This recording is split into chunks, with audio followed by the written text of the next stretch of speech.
Kardeş sağ dediğim o hayvanlar bunlardır. 70 baş faraş dişi toğullar. Taxıl bisimindən sonra hamısı qoşdan çıxan heyvanlar. Heyvanlar da kardeş göz qabağında da görürsən. Bax dedim heç çəkib atacağım. Buyur bax kardeş. 70 baş faraş dişi toğullar. Heyvanlar da göz qabağında kardeş. Maşallah olsun durna kimi heyvanlar. Ünvan da Beyləqan rayonu. Buyur bax kardeş. Sağ dediğim o heyvanlar bunlar. Dəvəqulaq durna boğaz. Ay maşallah. Hərəsi bir durna. Görsən kardeş. Maşallah olsun süper heyvan. Ay maşallah. Görsən kardeş bunlar. Hələ heç birisi doğmuyor. İnşallah bu taxıl bisimindən sonra qoşdan çıxan heyvanlar.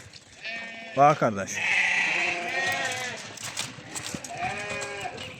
Sağ dediğim heyvanlar bunlar. Süper heyvanlar. Hamısı birinci qarnı. Ay maşallah. Görsən bunlar kardeş. Faraş dişli oğullar.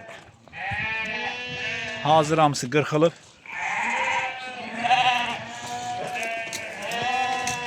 Zaban gələcəkli heyvanlar. Ay maşallah. Görsən durna kimi heyvanlardır kardeş.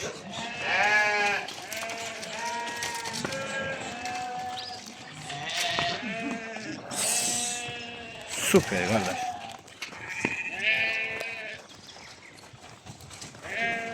Bak kardeş.